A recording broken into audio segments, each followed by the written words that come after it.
Yine de bir safar gaýtalaýyn. Eger Orta Aziýa jemgyýetlerinde, ýa döwletlerinde diýip aýdaýyn.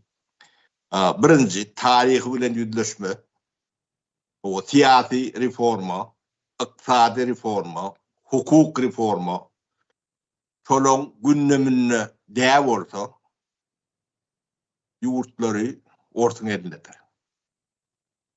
Ortaň gurjagdyr. Bunun başka düşünürşü yoktur.